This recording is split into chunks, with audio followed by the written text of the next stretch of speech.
Good morning. Welcome to Borrowed Roots. We're going to talk about getting chickens today.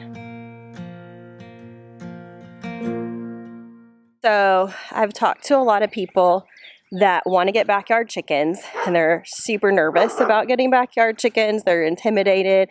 They've heard a lot of just difficult things like sicknesses or pasty butt or what happens if they do this, what happens if they do that. And so I just wanted to kind of give my experience. So my sister is actually coming over to get something to catch a swarm of bees, and she's about to get some more chickens, some layers. And so I said, hey, do you want to come over and turn on the camera and ask your questions? Because her first time, I wouldn't call her first time an epic fail. It didn't work out. My first time was an epic fail, kind of like my garden.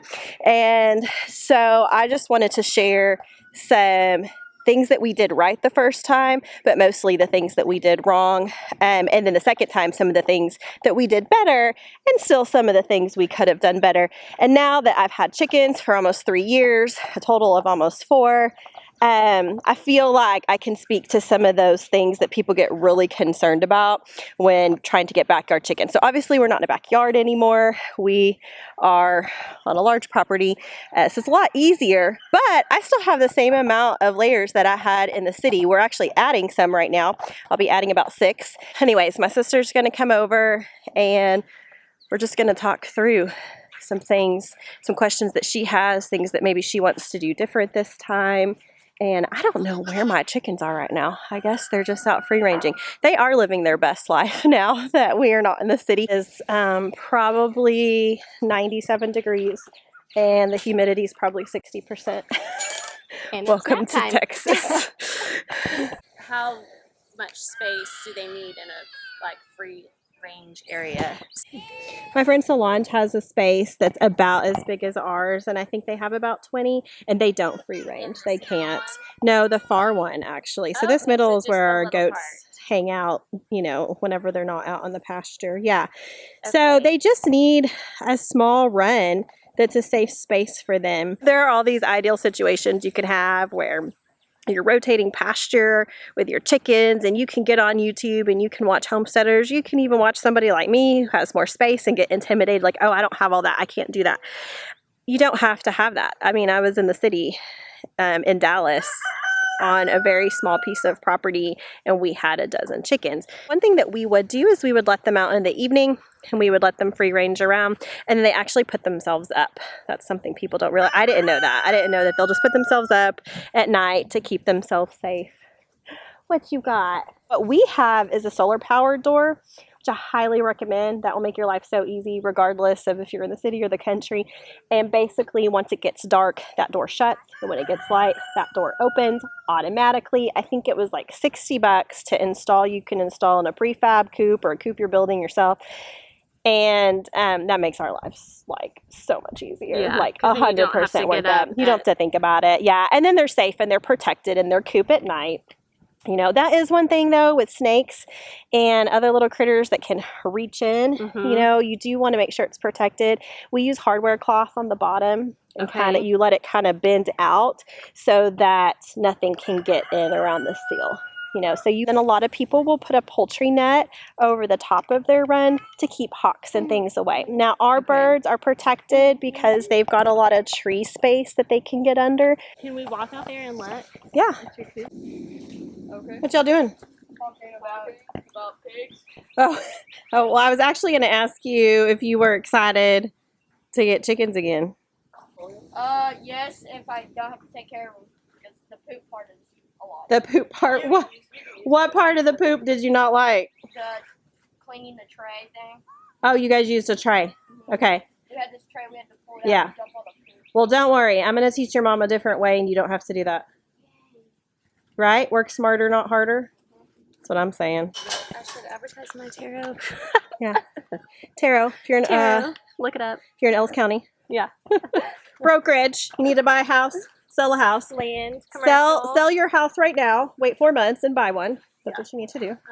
We have it set up for parasite control. They can get out right there and get into the goat area, and then So they can eat get all the bugs. they eat all the bugs, and then they get out into the pasture, which they spend most of their time in the pasture. And because our goats don't spend much time in here right now, I don't think that there's a lot of bugs or parasite control for them, so they're not very interested in being in here. So how we had this set up in the city is starting right here. We had our run, and our run was about from the edge of this fence all the way to this fence, and would have just started right here and gone all the way through. So it wasn't that big. We leave all these for them to play on. This is where we could enter. This is where they would enter and exit. And then this part would go into their enclosed run. That was their space. So here is, I don't know if you can use see this water to the chicken run. That's the door we use. It's solar powered. But nice. these are minerals, Do calcium. you use this water to water all of their stuff out here? We do. Yeah, we have that set up now. have- This right here is how we do the bedding. Little floof here is being broody. What do you do? So when she's broody, there's different things you can do, but for her, we're letting her be broody. We're hoping we can hatch some chicks. Gotcha. So here's what we do. This bottom is actually just cedar. The actual boards are cedar, and then we have cedar wood chips and bedding in here. And then you go in every couple weeks and you wet it down and you turn it, and you keep doing that, and over time it will all break down, and after a year you'll just replace it and put new in, and this becomes your compost. You'll let it compost. You'll let this compost down for a couple months, and then you'll be good to go to use it. So you don't need to empty a tray or do anything. You wet it down really good, and then you're just going to go in and flip it and turn it, and that's what will break it down and keep it clean. You don't need to empty a tray all the time. Don't do that. In fact, you're losing so much goodness if you empty a tray. So you just turn it. And then you don't add anything on top. No, nothing new, because you want it to break down. And then this is where your eggs are. That's where the eggs are, yeah. Yeah, so this is what we use for our feeder. A lot of people will just like feed them on the ground twice a day. Everybody kind of comes up with what they like in terms of what's wasteful. Some people feel like it's wasteful to have a free choice feeder like that. I think if you're in a backyard setting and they're not going to be free ranging, then I do think they probably need better access to food, you know? Yeah. This is what they lived on for the first 6 months, maybe even more. We didn't have this setup when we first moved here, and they were super happy. All right, we'll just let the babies play and cool off because it was hot. It's hot. My first round of chickens was an epic fail. Do y'all know about my first round of chickens? And your other And house, Oakland, and in the yes, city. when they all died because Robert forgot to feed them water. No, that's what happened. But they all died. They all, no, that's not, no. That's not what happened. Shut up. The chicken's really bad. Robert wasn't on board because he grew up with chickens and caring for him, and he knew he'd be the one and he ended up taking care of him, not me. And so he did not want him. And so I begged for him, and he's like, fine, if you want him, it's all you. You got to figure all of it out yourself. The coop, and y'all know me, so I'll do that. So some people in our neighborhood had ordered too many. Well, now you see, like they throw in extras. So they had thrown in a bunch of extras and didn't want them and listed it for free. And I was like, free chickens, free chicks. I had no idea how much they cost. I didn't know they were like $2 a piece. I was like, free, I'm getting a deal. So I go pick them up, and I put them in a big bucket with some stuff and the light and everything, and they made it. And then whenever we first started putting them outside, I started putting them outside. It was hot. And very quickly we lost, I had 4. We lost 1. So then we were down to 3. And then the other 3 got to full size. We put them outside. Well, we had some neighbor kids over, and it was hot, like today. It was like June. And they were having fun. They were chasing them. I had no idea. Don't do that. They get too hot. And 2 of them died. And then I was left with the last one, who ended up being a rooster. He made it through like a snowstorm. He survived. But it's so Robert's like, you weren't supposed to wondering. have in your neighborhood. Yeah, we're not supposed to have. So that's how that happened. I rehomed him. And then the coop, I ordered off of Amazon. Put that sucker together myself when Robert was out of town. He came home and I was like, look what I did. See, I don't need you to help me. And then that He's coop. like, well, good, okay. Yeah, well, so then that coop sat out there after the rooster left for like 2 years. And then I was in midwifery school, so like that was going to happen. So when I finished midwifery school and 2020 happened, we all decided to get chickens together at the same time. Oh, yeah. So then that time we got pullets. Well, we didn't even get pullets. They were already, were they laying yet? Within a week, they were all laying. They were laying pretty quick. Yeah. So they were layers. We knew, obviously, they were all female, and we didn't have to do the brooding stage. So that's kind of my first thing for people is I feel like when you're just getting started, unless you just really have time and energy to devote to research and space, don't breed them. Like, get them. You just got new ones. We get them when they're about 4 months old. She gets bullets. Oh, because then Yeah. we're not dealing with that baby And stuff. you just put them right out into their, yeah. And then the other thing is those little coops you can buy off Amazon, you only need a coop for roosting. People don't really understand that. Right. You only need a coop for roosting. So you can do that if you're in the backyard, but they're going to need a run. So then enter your problem, which we kind of figured out quickly and resolved. But one of your problems was that yours were just free ranging all over your backyard. And that's one reason y'all got rid of them, right? Yeah. They were on the porch and they were pooping everywhere. It is that other chicken owners sometimes make you feel like you have to do certain things. And so I do hear people say, well, ours just free range wherever they want to go. Well, that's great. That works for you. But if that's the intimidating factor for someone else, they were tearing up our flower bed, and Mark worked so hard in the flower bed, so he gave them their run. Yes, I want to take up my whole backyard. And so you don't have to. You really just have to create a small run. Our run for 12 chickens, no rooster, because we didn't have a rooster. We didn't need one in the neighborhood. You need a rooster for protection. Just FYI. That's why you have a rooster. You have should we get a rooster now? You should get a rooster because now you live on land and you back up to so much land. You have a lot of predators. You guys don't have a dog. That's what we're trying to figure out is like what to do about it. I actually lost a rooster about 9 months ago protecting the ladies.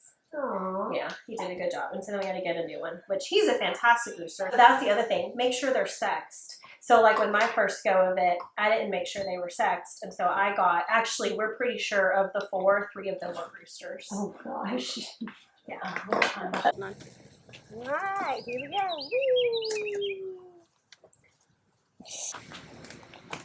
go. Okay, so once again, I just want to talk about people overcomplicating things. I was super apprehensive after my first go around of getting chickens and it failing to get them again because I heard of all these things that I felt like I was going to have to do or I needed to do, or what if this comes up, like what if pasty wet comes up, or oh no, when they get broody, like what do I have to do, and what if their shells are too soft, and all these things, which all those things can happen and you definitely have to navigate through them.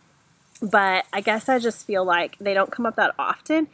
And there are enough people around that will help you. There's groups that you can get involved with on Facebook, where you can get on and ask questions. We had some chicken issues yesterday, actually, with the heat. And I was able to hop on my homestead group and find out what I should do about it. So I feel like you can just navigate those things as they come up. And it doesn't have to be hard. It can be really simple. Chickens really, once you get the hang of it, they're pretty easy. We really don't have to do a lot with ours. Rising food costs and the projection of eggs potentially costing $1 an egg, I just really think that it's something simple that every family can do. They can just get some backyard chickens. You can start to subsidize your grocery budget that way, save a little bit of money, have some fun, and learn a lot. Our kids learn a lot from it. And it just feels really nice knowing like, hey, I've got eggs. I've got a protein source in my backyard. There's other ways that you can approach sustainability with them, and that would be, getting a rooster so that you can then have chicks. And that's something you can do down the line. But it really is easy just getting some chickens. I wish more people would just go for it. Just go for it. Go for it, get some chickens. And, I don't think that most people, I would say you won't regret it, but I did regret the way that I did the first time. So I do think that there's a way to do it that's a little bit simpler, a little easier. Keep it simple, go into it with these few tips. So some of the things, I wish I would have done differently that I've learned now, even with like my second go of it, just things that I wish I would have done different. So first things first, which we did do different the second time, is I would have made sure that we sexed them so that we were only spending time on our laying hens. If you do need a rooster, that's one thing, but most people don't, especially if they're just getting started. Another thing is predator protection. So the first time around, we didn't have any predator protection. Luckily, they were fine. They were in the city and nothing happened, but predator protection is something that is really important. So their run, whatever you use, whatever basic run that you use, I would suggest probably putting some netting over the top of it, some just poultry netting. It's relatively cheap and you just lay it over the top of it. We did do that the second go around when we were in the city. And you want to be careful for little things like raccoons getting in. Their little hands, I mean, they can get in to the coop. So you do want to make sure that whatever you're using for a coop is secure. In terms of coops, there's lots of really cool plans, chicken tractors you can move around every day that give your hens new grass, and those are super fun. We use a chicken tractor for our meat birds, but don't feel like you have to do that. You truly can just have them in your backyard.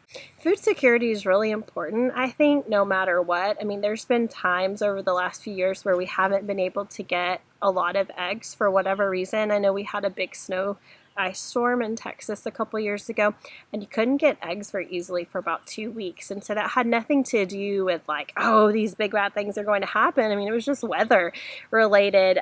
So it is really nice to have chickens. I feel like that's one area that you can reduce your cost of your food and help subsidize your groceries. I wish I would have gotten pullets the first time around. So pullets are going to be a little bit older birds that aren't quite laying yet, but they'll be close to laying. And I think it's just a lot easier because you don't have to go through the brooding stage, which the brooding stage is going to be where they're little babies that you've got to really monitor their environment and their temperature, and you've got to have a place to keep them. It's a lot easier if you get them a little bigger. They are a little more expensive, so you're going from like $3 a little chick to maybe like 15, but it is a lot simpler, so it's definitely a consideration.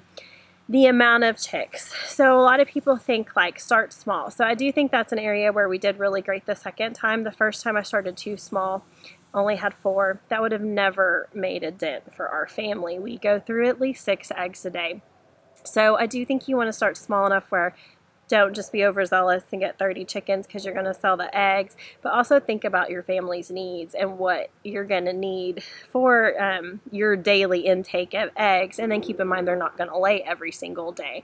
So to make it worth it, I do think that's a good idea. I hope I see more people grabbing some backyard chickens on my Instagram. I hope people let me know, hey, I did this. It's really fun whenever you hear people that are able to set aside their fears and their worries and their overthinking of it, and they just go for it, and they get themselves some backyard chickens, and they get those first few eggs. It's such a good feeling, and it's really fun. So thanks for spending the day with me and my family, and I hope you feel like you can go get yourself some backyard chickens.